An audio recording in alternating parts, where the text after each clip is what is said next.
menuntut untuk melaksanakan sesuai undang-undang, seperti itu saja.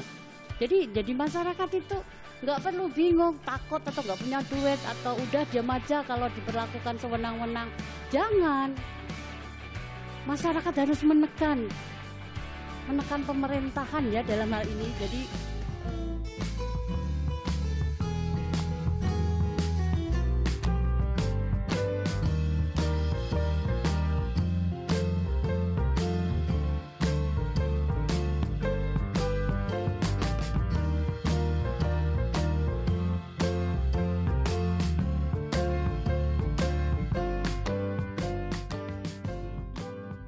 Halo Bu Inti Pratiwi, bagaimana kabarnya hari ini? alhamdulillah, kabar saya hari ini baik-baik saja. Sebelumnya terima kasih ya sudah mau mampir di channel Berisik Asik untuk mengisi video di Berisik Asik. Terima kasih. Terus boleh diperkenalkan dahulu namanya siapa, kan soalnya teman-teman banyak yang nggak tahu nih Ibu Inti itu siapa sih sebenarnya, alamatnya di mana, pendidikannya apa, aktivitasnya apa, terus ngapain aja kok sampai Berisik Asik itu tertarik untuk mewawancarai seorang Ibu Inti. Bisa diperkenalkan, silakan. Terima kasih banyak ya atas waktunya yang telah diberikan kepada saya. Saya merasa mendapat kesempatan untuk menyampaikan lewat Berisik Asik itu saya senang sekali. Perkenalkan, nama saya Ibu Inti Pratiwi. Saya mempunyai 5 orang anak. 5 orang anak yang semuanya sudah bekerja, sudah pada gede. Saya juga sudah punya cucu. Dan alamat saya Jalan Anjasmoro 12 Sukorame. Pendidikan saya lulusan SMA Negeri 2 waktu itu. Nah, setelah sebagai ibu tugas saya sudah selesai, saya terjun di masyarakat. Saya juga punya ormas, namanya Ormas Biduk. Alamatnya mana? Alamat rumah Jalan Anjasmoro 12 Sukorame, Kediri. Saya asli Kediri. Boleh disebutkan usia tahun ini masuk berapa? Saya kelahiran 63, jadi kalau sekarang berarti 57 tahun. Aktivitas saat ini apa? Aktivitas saya saat ini, saya lagi mengurusi kasus terkait Yayasan Pendidikan Perumahan Rakyat Barat. Jangan disebutkan yayasannya. Jangan. Di salah satu yayasan yang ada di. Kegiatan saya saat ini menjadi pengurus di Yayasan Kota Kediri, dan saat ini lagi ada kasus yang harus saya hadapi dengan beberapa pejabat dan dengan beberapa pejabat negara, jangan penyelenggara pemerintahan. Oh ya, saat ini saya lagi ada kasus dengan para penyelenggara pemerintahan Indonesia, di Indonesia loh ya, saya tegaskan di Indonesia dan khususnya di Kota Kediri. Untuk apa tadi, kegiatan atau aktivitas terkait TK sama Ormas kan belum? Terkait Ormas itu sudah sejak lama. Sebelum saya mendirikan Ormas, saya sendiri sudah aktif dah. Sebagai masyarakat saya aktif untuk mengikuti perkembangan pendidikan terutama.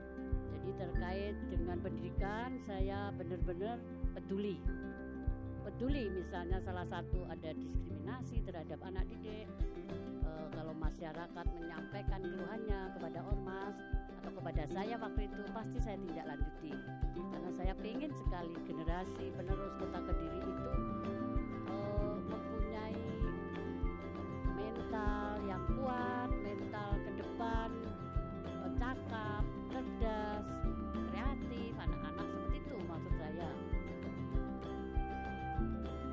Oke, tadi kan sudah cukup lah ya Bu Inti untuk perkenalannya, yang lebih seperti itu tadi ya Bu Inti, ya terima kasih. Lanjut langsung ke pertanyaan pertama. Bisa Ibu Inti ceritakan terkait pengalaman dalam bidang pendidikan serta di bidang hukum itu sebenarnya dimulai sejak kapan sih, dan sampai sekarang ini kok bisa terus konsisten dan berkomitmen di bidang hukum dan pendidikan itu apa sebenarnya? Bisa diceritakan secara singkat? Nah, kalau terkait dengan bidang pendidikan ya Bapak Yendi, saya sampaikan saya sendiri mempunyai 5 orang anak, dan anak-anak kan butuh pendidikan. Sementara masyarakat itu untuk biaya pendidikan mahal ya, tapi itu nggak masalah karena di undang-undang sudah jelas pasalnya bahwa negara akan membiayai terkait pendidikan.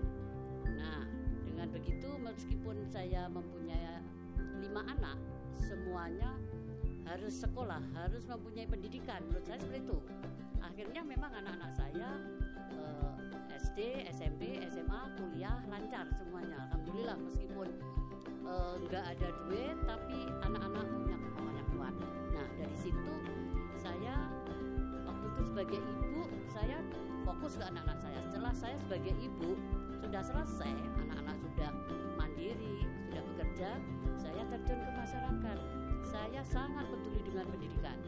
Di samping itu, saya diminta oleh lingkungan untuk mengajar anak-anak di sekitar. Akhirnya saya tahu kadang banyak sekolah-sekolah yang hanya memikirkan biayanya, nggak penting anaknya itu mau sekolah atau tidak, tapi terkait biaya harus bayar. Nah, itu yang saya tidak setuju, karena jelas sekali dijamin, pendidikan dijamin oleh negara. Makanya saya sampai sekarang peduli banget dengan pendidikan. Saya harus anak-anak itu sekolah, mentalnya itu penting, punya kreativitas, cerdas, mandiri, itu keinginan saya. Jadi sampai sekarang saya amat sangat peduli dengan pendidikan. Nah, karena saya sering menemui masalah-masalah diskriminatif di sekolah-sekolahan, akhirnya saya dengan teman-teman membuat ormas supaya ada badan hukumnya terkait untuk mengamati atau sebagai yang di luar pemerintahan, maksud saya, untuk tetap mengikuti jalannya pendidikan sesuai aturan-aturan yang ada. Seperti itu terkait pendidikan. Jadi untuk masyarakat harusnya jangan khawatir kalau tidak punya biaya untuk pendidikan, itu nggak masalah sekarang, apalagi Bapak Jokowi ada KIP, ada macam-macam lah. Jadi jangan khawatir, anak-anak harus tetap sekolah terkait pendidikan. Kalau boleh tahu, dulu anak-anaknya Ibu Inti kuliah di mana sih? Anak-anak saya kuliahnya pengennya waktu itu di ITB, Institut Teknologi Bandung. Anak saya 5 semuanya akhirnya diterima di ITB. Iya, semuanya di ITB 4, yang 1 mintanya di IPB. Jadi anak-anak saya semuanya kuliah, lulus dan sudah bekerja. Semuanya sudah bekerja. Jadi tugas saya sebagai ibu memang sudah selesai. Tapi akhirnya diminta oleh lingkungan mengajar atau mendidik putra-putri lingkungan. Dan saya siap untuk itu, supaya generasi di lingkungan kami bisa seperti anak-anak saya, punya kemauan yang kuat untuk mencapai cita-citanya, seperti itu.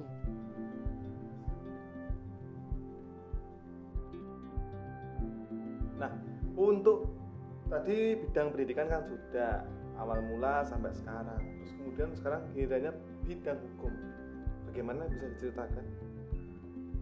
Nah, terkait bidang hukum, karena saya mempunyai ormas dan banyak keluhan masyarakat terkait penyimpangan atau pelaksanaan dalam penyelenggaraan pemerintah kadang kurang sesuai, mau tidak mau saya harus belajar hukum atau undang-undang yang berlaku terkait dengan pendidikan terutama.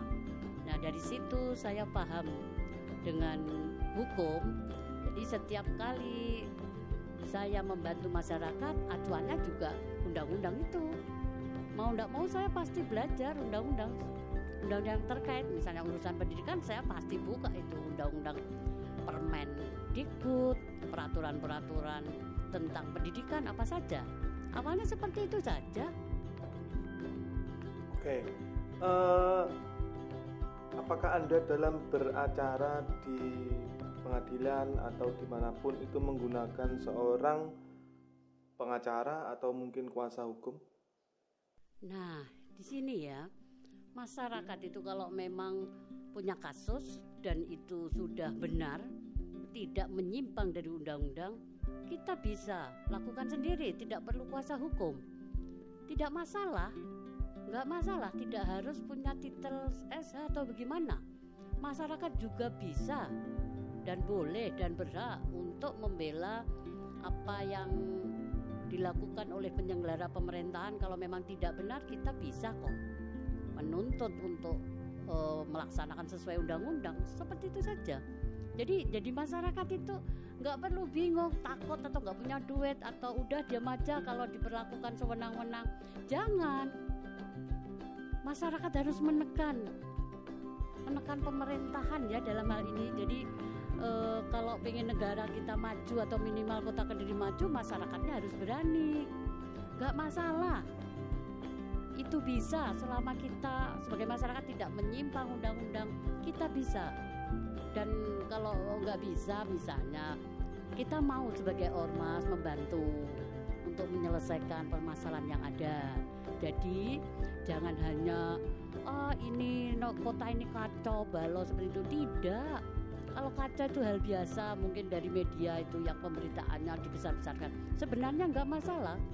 Kalaupun toh kacau nggak masalah, nggak apa-apa. Masyarakat yang penting tetap tahulah bahwa ini aturannya seperti ini. Kalau nggak sesuai ya udah kita luruskan, kita minta supaya sesuai aturan-aturan, seperti itu saja. Oke. Berarti sejak awal dari dulu sampai sekarang Ibu Inti selalu berdiri sendiri ya dalam bidang hukum tanpa menggunakan kuasa hukum atau pengacara? Iya, saya nggak pernah dengan kuasa hukum.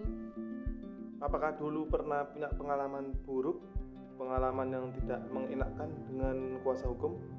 Tidak, saya tidak pernah berhubungan dengan kuasa hukum karena undang-undang kita tuh boleh, semua berhak lah untuk mengajukan ketidakpuasan atau melaporkan kesewenang-wenangan penyelenggara pemerintah, itu boleh, gak masalah.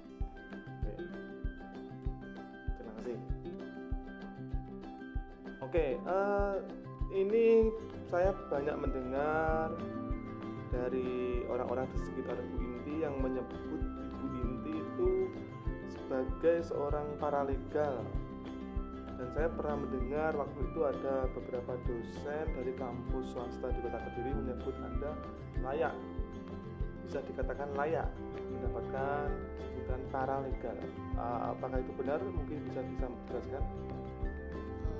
Iya, itu benar sekali. Saya sendiri juga waktu itu juga gak paham apa sih yang dimaksud dengan paralegal. Ternyata yang dimaksud dengan paralegal itu masyarakat biasa tapi menguasai bidang hukum yang dalam hal ini ada sidang-sidangnya mulai dari pengadilan pertama, tingkat banding sampai tingkat MA. Nah, di sini memang saya dalam berkasus itu di PT UN Surabaya ya, itu tingkat pertama terkait dengan kasus dengan penyelenggara pemerintahan, salah satu penyelenggara pemerintahan Kota Kediri, dan ada lagi penyelenggara pemerintahan yang lainnya ada, nggak perlu saya sebutkan, tapi memang saya sampai di persidangan di PT UN Surabaya, tingkat pertama saya menang, tingkat kedua banding saya kalah, tapi setelah tingkat kasasi tingkat MA saya yang menang. Nah, sebagai masyarakat biasa saya bisa memenangkan sampai tingkat kasasi. Nah, itu dianggap oleh para para dosen yang atau masyarakat yang paham hukum, itu saya layak disebut sebagai paralegal. Sebenarnya seperti itu. Hanya itu saja lah. Yang penting tuh masyarakat itu nggak perlu takut ya kalau ada masalah. Kalau kita tahu benar, kita tahu undang-undang, itu kita nggak takut. Jadi akhirnya alhamdulillah memang saya menang sampai tingkat MA. Seperti itu. Oh iya, Ibu Inti kan memiliki 5 orang anak, dan kelima-limanya berhasil masuk kampus favorit di Indonesia, salah satu kampus terfavorit di Indonesia, dan membutuhkan grade yang tinggi untuk masuk di kampus tersebut. Apa sih rahasianya dulu kok bisa seperti itu? Padahal 5 orang anak itu nggak gampang loh. Nah, itulah kenyataannya saya memang dititipi 5 orang anak, dan 5 anak saya itu rata-rata semangat untuk dalam hal akademis ya, semangat untuk pengennya sekolah yang tinggi, pengennya mencapai cita-citanya, dia melewati kampus dulu. Akhirnya ya dengan semboyan Tutwuri Handayani, saya ikuti saja kemauan anak-anak saya. Silakan saja mau sekolah di mana saja, nggak masalah. Sementara banyak masyarakat atau orang tua yang takut dengan biaya. Padahal itu dari awal sudah saya sampaikan ya tadi ya, bahwa pendidikan itu dijamin oleh negara. Makanya simbol di negara kita, semboyan terkait pendidikan Tutwuri Handayani. Jer Basuki Mawobeyo, itu tidak harus biaya. Tenaga dan pikiran itu sudah bentuk biaya. Jadi untuk bisa mencapai ITB, tugas anak saya cuma belajar. Passwordnya yang penting matematika 9, fisika 9, bahasa Inggris 9, matematika 10. Sudah itu password untuk masuk ITB dijamin itu. Terkait biaya itu nanti urusan orang tua. Dan itu nanti usaha orang tua gimana, entah dengan surat keterangan tidak mampu juga bisa, nggak masalah. Yang penting anak masuk dulu, seperti itu. Akhirnya sampai sekarang anak-anak saya memang nggak perlu biaya banyak, karena memang saya sebagai orang tua hanya bisa memberi makan saja. Untuk biaya pendidikan tidak ada. Tapi saya yakin dengan Undang-Undang 45 yang pendidikan dijamin oleh negara, itu saja keyakinan saya. Nah sampai sekarang makanya saya peduli banget dengan pendidikan supaya anak-anak itu tetap maju. Meskipun orang tua tidak mempunyai duit itu gak penting. Yang penting itu kemauan si anak itu kita dukung. Mau pengen jadi apa saja kita dukung. Terima kasih.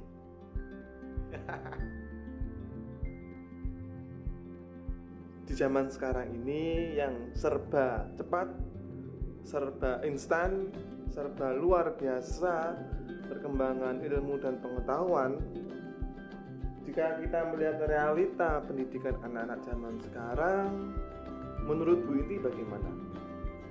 Kita sebagai orang tua, sebagai anak-anak muda, sebagai anak-anak, sebagai masyarakat, sebagai individu, melihat realita pendidikan anak-anak zaman sekarang itu bagaimana? Apalagi sekarang sudah adanya dampak dari virus corona yang harus menggunakan proses daring atau internet dalam pembelajarannya. Menurut Anda bagaimana realita pendidikan saat ini? Dengan kondisi apapun ya, mulai dari masuk teknologi yang semakin canggih, terus semakin kesini ditunjang adanya corona, apapun lah yang terjadi, tetap kita sikapi bagaimana seharusnya. Dengan kondisi seperti ini, jangan mengeluh begini begitu, tidak. Bagaimana menyikapinya? Disinilah peran orang tua begitu besar sekali, malah cenderung lebih besar lah, lebih berat daripada orang tua zaman dahulu. Harus mendampingi, harus mendukung, seperti itu. Nah, setiap anak mempunyai potensi atau mempunyai kelebihan, dan orang tua harus tahu. Di samping itu pihak sekolah juga harus tahu kan. Makanya sekarang itu kalau hanya akademis saja itu kurang, untuk bekal ke depannya itu kurang kalau hanya akademis. Jadi kelebihannya juga kita tonjolkan. Nah, itu peran orang tua dan peran-peran guru, bapak ibu guru di sekolahan itu sangat menunjang. Jangan hanya menuntut nilai bagus, itu kurang pas di zaman era sekarang. Cenderung anak-anak itu sekarang punya kemampuan yang lain, tidak harus akademis. Kalau kita mau mengamati itu, orang tua juga mau memahami itu, pasti tahulah kelebihan anaknya harusnya gimana. Nanti bekerja sama dengan pihak sekolah, banyak ekskul yang sesuai begitu. Jadi tolong untuk orang tua jangan menuntut anak akademis kalau memang bukan bidangnya.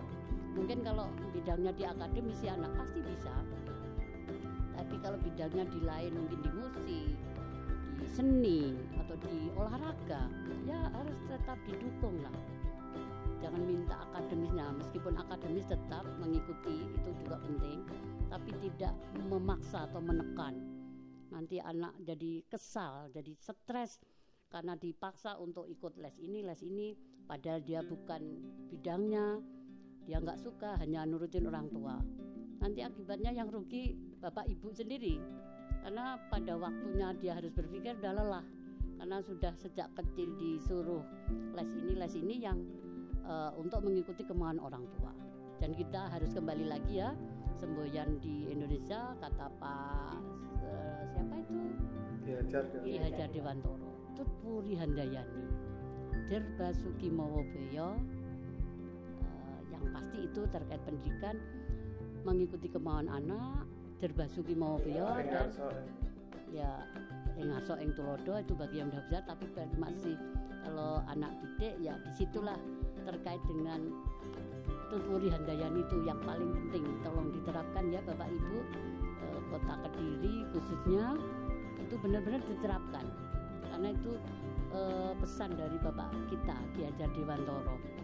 Jadi nggak ada sekolah yang favorit lah, yang animo masyarakat itu sering justru menyerumuskan. Jadi nggak ada sekolah favorit atau apalah namanya, itu nggak penting. Yang penting kemauan si anak kita dukung.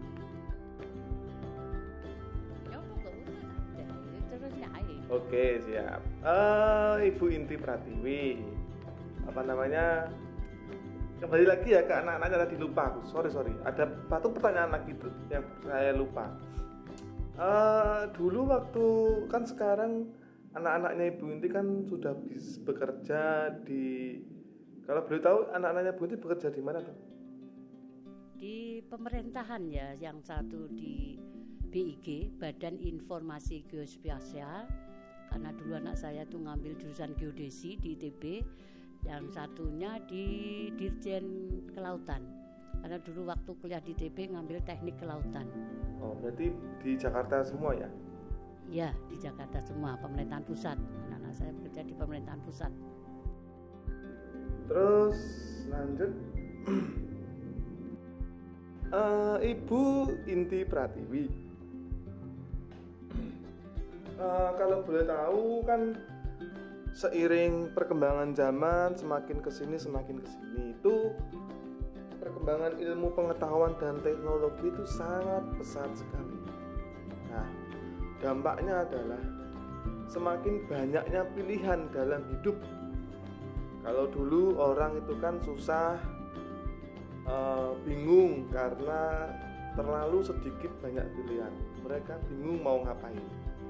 Nah, sekarang ternyata juga tetap saking banyaknya pilihan dalam kehidupan ini, saking banyaknya hal sekarang ini yang bisa kita pelajari, kita juga malah bingung harusnya bagaimana kita menyikapinya. Perkembangan ilmu pengetahuan yang sangat pesat ini gitu loh. Kita sebagai individu atau kelompok masyarakat itu harus bagaimana sih dengan banyaknya pilihan dalam hidup. Iya, benar. Sekarang benar-benar banyak pilihan. Tapi dengan banyak pilihan ditunjang dengan sarana prasarana, dengan teknologi, kita bisa melakukan apa saja. Contohnya misalnya kita jualan, kita tidak perlu tempat, cukup dari rumah juga bisa. Jadi semua tergantung dengan kemauan masing-masing pihak atau masing-masing individu atau masing-masing kelompok. Bagaimana kita bisa ikut kompetisi dalam dunia teknologi yang begitu butuh informasi, punya pengetahuan bagaimana cara menginformasikan. Jadi semakin banyak pilihan sebenarnya semakin mudah ya. Tapi rata-rata orang pengennya seperti yang dia mau. Rata-rata pengennya seperti yang dia mau. Padahal harusnya bagaimana kita menyikapi dengan kondisi yang ada. Seperti itu. Kalau mengikuti apa yang dia mau, nah itu yang bikin kayaknya susah banget nih. Dalam kompetisi selalu yang ada mengeluh, sulit cari kerja. Sebenarnya banyak sekali pekerjaan apapun itu nggak masalah. Yang penting kita tahu bagaimana menembusnya, bagaimana supaya dikenal banyak orang. Misalnya kita punya produk, bagaimana kita bisa berbuat, misalnya kita punya keahlian apapun itu sekarang lebih mudah. Seperti itu. Jadi kecanggihan teknologi itu diimbangi dengan banyaknya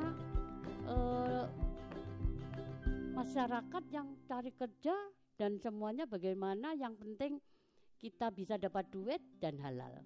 Seperti itu.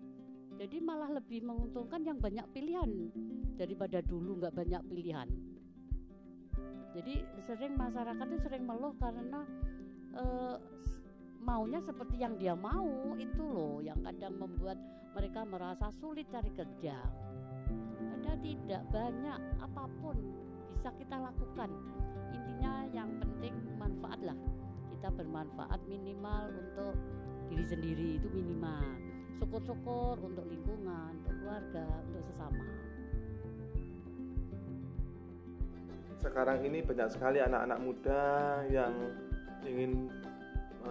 menganggur, yang ingin bekerja, yang ingin berwirausaha. Menurut Anda lebih penting mana sih antara akademis atau praktek atau kemampuan praktek?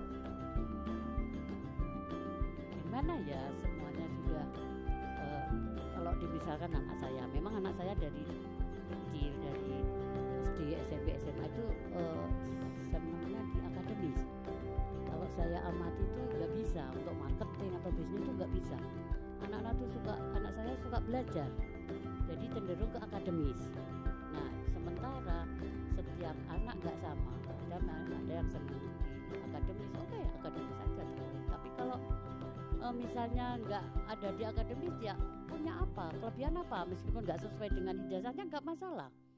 Tapi punya gitu loh, punya sesuatu yang bisa ditonjolkan atau ditampilkan, bisa sendiri atau kelompok. Seperti itu. Jadi jangan takut kompetisi atau apa saja, atau mengeluh cari kerjaan sulit. Cari kerjaan apa dulu? Padahal itu banyak loh. Kadang itu untuk hal kecil kita cari orang aja nggak bisa. Misalnya nungguin orang sakit gitu, itu juga pekerjaan sebenarnya. Tapi rata-rata kan masyarakat nggak mau, dianggap itu pekerjaan yang nggak bergengsi, kurang gengsi, atau nggak berkelas seperti itu. Padahal itu kalau dipikir juga dibutuhkan juga. Tapi ya itu tadi, sementara banyak yang belum dapat kerja dan mengeluh. Itu karena dia pengennya seperti yang dia mau. Nggak bisa kalau yang seperti dia mau. Kalaupun toh bisa, ya tetap ada usaha. Mungkin membangun relasi, membangun komunitas, membangun jaringan apalah dengan teman-teman yang dulu mungkin yang satu visi-misi. Itu Pak Yudi, kurang lebihnya menurut saya ya, sebagai masyarakat yang mungkin gaptek lah. Kalau seusia saya sudah nggak begitu mengikuti teknologi. Berarti antara akademis dan juga praktek lebih penting mana sih, kemampuan atau keahlian? Sama-sama penting atau bagaimana? Yang pasti kemauan dulu. Nanti kemauan, dengan kemauan itu pasti nanti muncul. Mampu, dia pasti mampu dan bisa. Tapi kemauan dulu. Rata-rata anak muda kemauan aja belum, sudah mengeluh dulu. Kurang lebih seperti itu ya? Kurang lebih seperti itu. Oke, terima kasih ya Bu Inti, ini tadi sudah menyampaikan banyak sekali cerita dan pengalaman hidup Anda, kurang lebihnya secara singkat, padat, dan jelas. Luar biasa, saya sungguh kagum dan saya merasa kalah dalam segala hal pada Bu Inti, terhadap Bu Inti ini. Oke, satu pertanyaan terakhir saja untuk menutup perbincangan atau obrolan-obrolan kita pada hari ini. Pesan-pesan yang ingin Ibu Inti sampaikan kepada generasi penerus bangsa, khususnya Indonesia, ya, generasi penerus bangsa Indonesia ini dalam menghadapi perkembangan zaman dan persaingan yang luar biasa dari segala bidang, mau ekonomi, pendidikan, hukum, sosial, budaya, seni, segala hal. Apa sih menurut Anda pesan-pesan yang pas untuk kita para generasi penerus bangsa? Seperti ini ya, saya kan sudah era 60-an, melihat anak-anak sekarang dengan teknologi. Sebenarnya saya melihat mereka itu lebih pandai, lebih pintar daripada orang-orang dahulu, lebih canggih, lebih kreatif gitu loh. Tapi itu tadi, kadang masyarakat selalu persaingannya untuk hal-hal yang kurang mengena, intinya salah menggunakan lah, salah dalam menyikapi teknologi.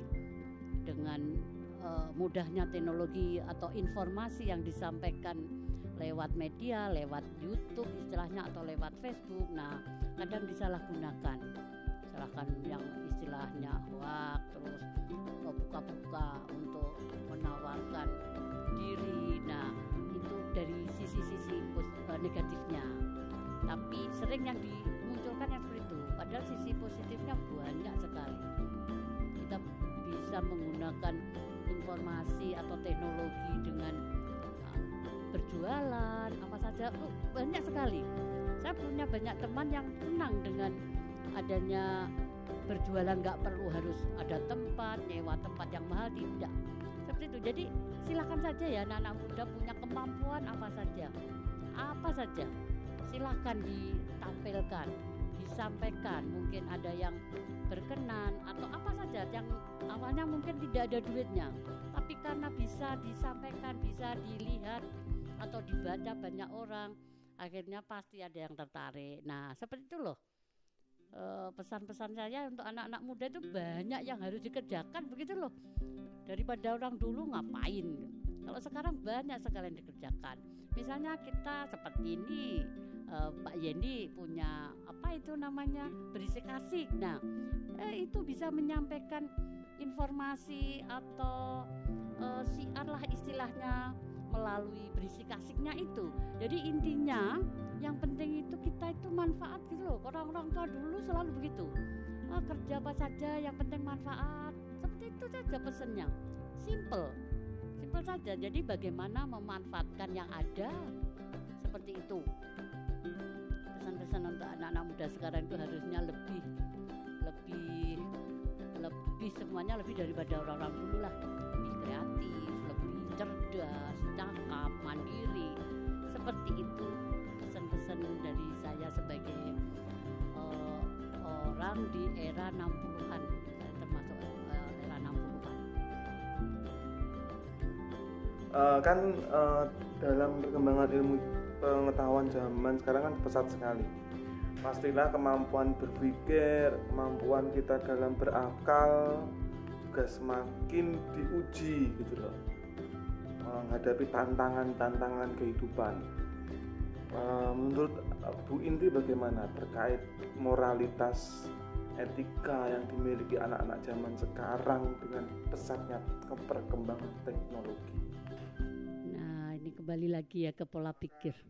Apakah hanya akademis saja yang penting tapi tidak dibarengi dengan moralitas dan etika, ataukah hanya moralitas dan etika saja tapi tidak dibarengi dengan akademis yang baik? Seperti seperti apa sih? Ya sih, semuanya sekarang seperti itu. Jadi padahal yang penting itu satu, pola pikir. Pola pikir kita dengan akal pemberian dari Tuhan itu bagaimana kita menggunakan akal yang nanti bentuknya pola pikir. Pola pikir itu sangat mendukung perilaku kita, langkah kita. Jadi tidak asal biar dikatakan keren kita melakukan hal-hal yang frontal gitu-gitu. Tapi kadang ya namanya anak muda, kadang pola pikirnya itu terbatas. Tapi kadang sebagai orang tua memaklumi, tapi harusnya dengan fasilitas yang ada, dengan teknologi yang ada, harusnya bisa memanfaatkan dengan baik. Jangan cuman untuk hal-hal yang negatif itu yang dilakukan, rugi sekali. Jadi yang penting di sini saya ke pola pikir ya. Pola pikir itu benar-benar menunjang langkah, perilaku, perbuatan. Jadi terkait dengan mau akademis, terus pengetahuan, moral, selama ditunjang dengan pola pikir yang bagus, insya Allah langkahnya, perbuatannya itu juga sinkron. Entah itu pejabat, entah itu masyarakat biasa, entah itu pengamen atau apa sajalah. Jadi enggak harus kita pejabat atau orang-orang yang dianggap keren atau enggak. Yang penting pola pikir. Itu saja ya. Pola pikir itu penting ya, karena terkait dengan pola pikir kita juga didasari dengan agama yang kuat. Itu yang paling penting. Seperti itu saja pesan-pesan dari saya terkait dengan perkembangan zaman yang seperti ini. Jadi tetap jangan takut lah. Yang penting pola pikir.